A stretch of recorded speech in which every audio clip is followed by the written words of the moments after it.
Data structure को यहाँ पर हम सिंप्लीफाइड फॉर्म में देख रहे हैं, पूरी डिटेल में नहीं देखेंगे। एरे के कॉन्टेक्स्ट में, क्योंकि एरे डेटा को स्टोर करती है, ऑर्गेनाइज्ड रखती है ऑर्डर्ड कलेक्शन के तौर पे, तो एरे भी एक डेटा स्ट्रक्चर है, तो जिसमें आप या किसी भी डेटा स्ट्रक्चर में या एरे में आप अपने डेटा को प्रोसेस करने, ऑर्गेनाइज करने और मैनिपुलेट करने के लिए, एफिशिएंट वे में मैनिपुलेट करने के लिए डेटा स्ट्रक्चर्स को यूज़ करते हैं, ताकि आप अपनी इंफॉर्मेशन को बेहतर तरीके से मैनिपुलेट और प्रोसेस कर सकें। एरे में उसी काम के लिए यूज़ होती है, उसमें बहुत सारा डेटा रखा जाता है।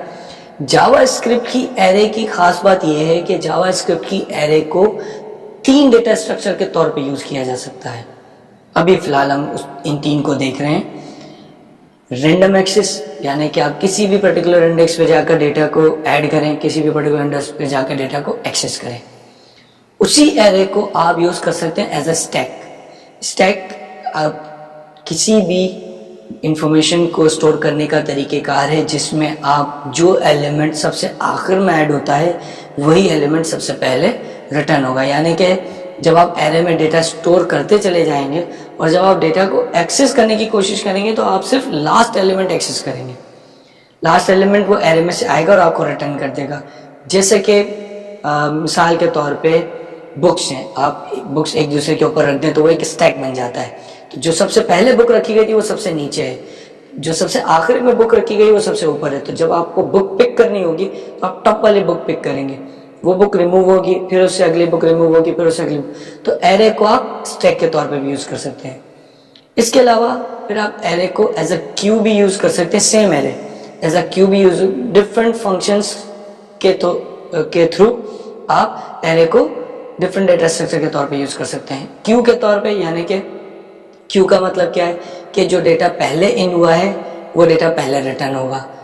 इसका मतलब ये कि आप किसी बैंक की लाइन में खड़े हुए हैं, कहीं रजिस्ट्रेशन की लाइन में खड़े, तो जो लाइन में पहले मौजूद होगा पहले उसको एंटरटेन किया जाएगा, वो लाइन से रिमूव होगा, फिर अगला पर्सन आएगा, उसको एंटरटेन किया जाएगा, फिर अगला पर्सन आएगा। तो क्यू में, तो एरे में भी जब आप डेटा स्टोर करेंगे तो जो डेटा सबसे पहले ऐड किया होगा, आप जब डेटा एक्सेस करने जाएंगे तो जो पहले ऐड हुआ होगा वही पहले रिटर्न होगा।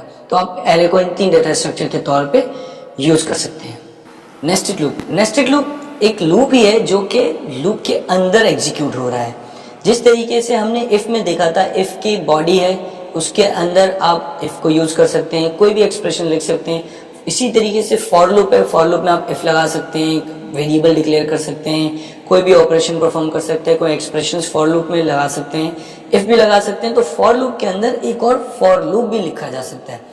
जो लूप फॉर लूप के अंदर लिखा जाता है उसे नेस्टेड लूप कहते हैं, यानी कि वो फॉर लूप के अंदर मौजूद है। अब यहाँ समझना क्या ज़रूरी है कि फॉर लूप का काम क्या है कि फॉर लूप को बता दिया जाए आपने कोई काम 5 टाइम्स करना है, तो उसकी बॉडी में जो कोड लिखा होगा वो 5 टाइम्स चलेगा। अब क्योंकि फॉर लूप के अंदर एक और फॉर लूप है, तो जो आउटर फॉर लूप है उसने अपनी बॉडी को 5 बार चलाना है। ये डन हो गया। अब फॉर लूप के अंदर जो फॉर लूप है उसमें आपने रखा हुआ है फॉर एग्जांपल 5 टाइम्स, तो उसने भी 5 टाइम्स चलना है। अब आउटर लूप ने पहली आइट्रेशन मिली उसको, अंदर आइट्रेशन पे पहुंचा, अंदर लूप मौजूद था, उसने 5 टाइम्स अपना लूप चलाया, फिर आउटर लूप पे पहुंचा। अब आउटर लूप की सेकेंड आइट्रेशन, जब आउटर लूप की सेकेंड आइट्रेशन पहुंचेगी अपनी बॉडी में, वहां पे वो लूप फिर मौजूद होगा, वो लूप फिर 5 टाइम्स चलेगा, फिर आइट्रेशन एंड होगी, फिर आउटर लूप पे पहुंचेगा। तो आउटर लूप ने चलना है 5 टाइम्स, इनर लूप में भी 5 टाइम्स है, तो इनर लूप चलेगा, क्योंकि आउटर लूप 5 टाइम्स चलेगा तो हर आउटर लूप की आइट्रेशन में इनर लूप अपनी 5 आइट्रेशन करेगा। तो ये 5 मल्टीप्लाई बाय 5 हो जाएगा, 25 एक्चुअल एग्जीक्यूशंस आपको नजर आएंगी। अगर आउटर लूप 3 टाइम्स है और इनर लूप 5 टाइम्स है तो 3 मल्टीप्लाई बाय 5 15 टाइम्स आपकी एग्जीक्यूशन होगी। अगर आउटर लूप 3 टाइम्स है और इनर लूप 2 टाइम्स है तो 3 मल्टीप्लाई बाय 2 6, यानी कि आपको 6 आइट्रेशंस नजर आएंगी। तो होगा ये कि आपने कहा है आउटर लूप में 3 टाइम्स, तो वो 3 टाइम्स आउटर लूप ने चलना है और हर आइट्रेशन में इनर लूप ने अपनी सारी आइट्रेशन पूरी करनी है। तो जब भी लूप चलेगा वो अपनी आइट्रेशंस को कंप्लीटली एग्जीक्यूट करेगा। अब जिस पे भी मौजूद होगा, पेरेंट होगा उसने अपनी 5 आइट्रेशन चलानी है, इनर लूप होगा उसने भी अपनी 5 आइट्रेशन चलानी है, तो वो आपकी एग्जीक्यूशन जो है वो मल्टीप्लाई हो जाएगी दोनों की लेंथ पे। इसकी एक एग्जांपल चला के देख लेते हैं। अब हम एक लूप बना रहे हैं फॉर और I equals to 0 semicolon I less than 5 I plus plus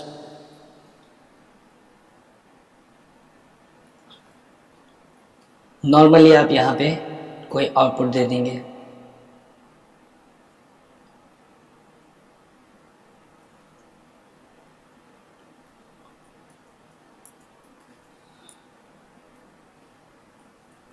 ये लेकिन अब हम क्या चाह रहे हैं कि हम एक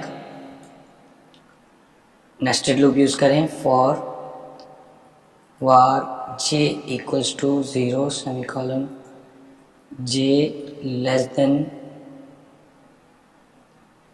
3 जे प्लस 1।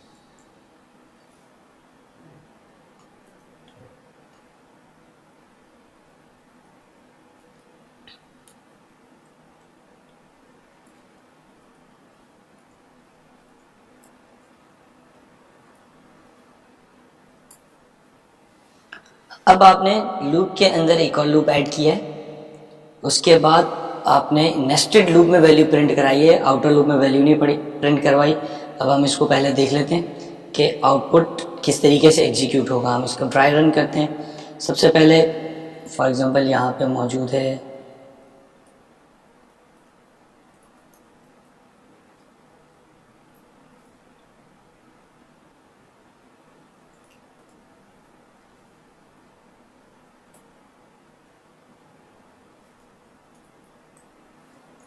बिफोर और आफ्टर। आउटर लिख दिया है हमने, यानी कि आउटर जो लूप है उससे पहले और उसके बाद जो कोड एग्जीक्यूट होगा। तो अब पहले बिफोर आउटर चलेगा, फिर इस लाइन पे कोड पहुंचेगा, चेक करेगा क्या आई इनिशलाइज होगा, आई इक्वल्स टू 0, क्या आई लेस देन 5 है, क्योंकि 0 है, अंदर आ जाएगा। अब ये लूप इनिशलाइज होगा। जब ये लूप इनिशलाइज होगा तो वार जे इक्वल्स टू 0 इनिशलाइज हो गया। क्या जे लेस देन 3 है? बिल्कुल जे लेस देन 3 है, क्योंकि जे 0 है। अब इस लूप में आ गया। जब इस लूप में आया तो इसने प्रिंट किया आई इक्वल्स टू 0 और जे इक्वल्स टू 0। तो इस वक्त हमारे पास दोनों आई भी 0 है और जे भी 0 है, ये दोनों प्रिंट हो गए। अब इस लूप की आइट्रेशन एंड हुई, इनर लूप की। जब इसकी आइट्रेशन एंड हुई यहाँ पर, तो जे में एक इंक्रीज हो जाएगा, जे हो जाएगा प्लस प्लस जे हो जाएगा 1। तो जे में एक हो गया इंक्रीमेंट, जे हो गया 1। अब फॉर पे आया, जे इक्वल्स टू 1 हो चुका है। जे लेस देन 3, जे में 1 है, बिल्कुल लेस देन 3 है।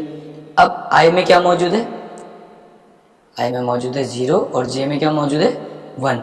तो ये प्रिंट कर देगा आई 0 और जे 1। आइट्रेशन के एंड पर आएगा, जे फिर से इंक्रीज हो जाएगा, जे हो जाएगा 2, जी के पास पहुंचेगा। फिर कंडीशन चेक होगी, क्या जे लेस देन 3 है, जे में 2 है, डेफिनेटली हमने अपडेट नहीं किया, 2 है, डेफिनेटली 3 से छोटा है। यहाँ पर आए आई इक्वल्स टू 0 प्रिंट होगा और जे इक्वल्स टू 2 प्रिंट हो जाएगा। फिर यहाँ पहुंचेगा आइट्रेशन के एंड पे, जे में एक इंक्रीज होगा, जे हो जाएगा 3। अब यहाँ पर आके चेक करेगा क्या जे लेस देन 3 है, जे लेस देन 3 नहीं है, तो ये आपकी फॉर लूप ब्रेक हो जाएगा। जब ये फॉर लूप ब्रेक होगा तो ये फॉर लूप एंड हो गया। अब यहाँ पहुँच गया, क्योंकि यहाँ पे कोई कोड मौजूद नहीं है, तो आइट्रेशन इस फॉर लूप की एंड हो जाएगी। जब इस आइट्रेशन पे पहुँचेगा तो आई में एक इंक्रीज हो जाएगा, आई हो गया 1। यहाँ पहुंचेगा, क्या आई लेस देन 5 है, क्योंकि आई है 1। अब फिर से लूप के अंदर आ गया। जैसे ही लूप के अंदर आया, यहाँ पे चेक किया। अब क्योंकि इस आइट्रेशन में नए सिरे से आया है, तो ये फॉर लूप नए सिरे से इनिशियलाइज होगा। जब फॉर लूप नए सिरे से इनिशियलाइज होगा तो ये लिखेगा वार जे इक्वल्स टू 0, फिर से इनिशियलाइज होगा। जे लेस देन 3, बिल्कुल लेस देन 3 क्योंकि 0 है, अंदर आ जाएगा। अब आई में क्या वैल्यू मौजूद है? 1 और जे इनिशियलाइज हुआ है तो जे हो गया 0। तो अब प्रिंट होगा आई इक्वल्स टू 1 और जे इक्वल्स टू 0। तो आई इक्वल्स टू 1 प्रिंट हो जाएगा, जे इक्वल्स टू 0 प्रिंट हो जाएगा। इसको यूं देख लेते हैं कि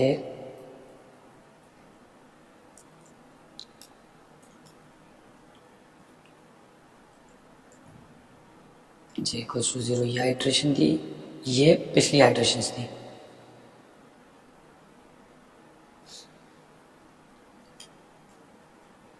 अब i इक्वल्स टू हो चुका है 1 और j है 0, तो यहाँ पर पहुँचेगा और i equals to 0, i equals to 1 और j इक्वल्स टू 0 प्रिंट कर देगा यहाँ पे। फिर आगे पहुँचेगा, यहाँ पर आके j को इंक्रीज कर देगा, j हो जाएगा 1। फिर आके चेक करेगा क्या लेस देन 3 है, अगेन लेस देन 3 है, i में 1 मौजूद है और j में 1 मौजूद है, तो i और j 1 हो जाएंगे, इस तरह हो जाएगा। फिर j में एक इंक्रीज करेगा, j हो जाएगा 2। आगे चेक करेगा क्या लेस देन 3 है, i में 1 है, j में 2 है, फिर प्रिंट करेगा। फिर लूप के एंड पे पहुंचेगा, j में इंक्रीज होगा, j 3 हो जाएगा। जब j 3 हो जाएगा तो ये कंडीशन फॉल्स हो जाएगी, ये लूप एंड हो जाएगा। जब ये लूप एंड होगा, अगेन यहाँ पहुंचेगा, i हो जाएगा प्लस प्लस, i हो गया 2 हो गया। फिर से इस फॉर लूप में आएगा, अगेन i 2 चलेगा और ये कंडीशन चलती रहेगी जब तक आउटर लूप आपका ब्रेक नहीं हो जाता। तो ये आपका इसी तरीके से इसकी एग्जीक्यूशन चलती रहेगी। अच्छा, आउटपुट देखते हैं।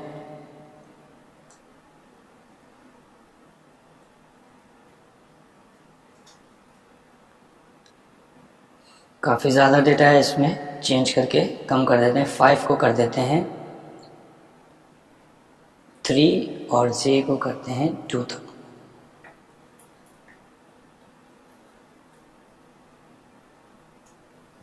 अब ये देखिए, i equals to 0, j equals to 0, i 0, j 1, फिर i 1, j 0, i 1, j 1, i 2।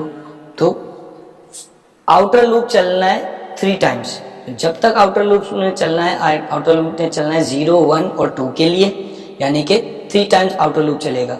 और इनर लूप में चलना है 2 टाइम्स, 0 और 1 के लिए। तो 3 मल्टीप्लाई बाय 2 6, तो आपको 6 वैल्यूज आउटपुट नजर आएंगे। ये टोटल 6 है। यह आपका आउटपुट इस तरीके से चलेगा। तो नेस्टेड लूप जब भी यूज होगा तो जो इनर लूप होगा वो भी अपनी सारी आइटरेशन पूरी करेगा और हर बार पूरी करेगा जब जब आउटर लूप चलेगा।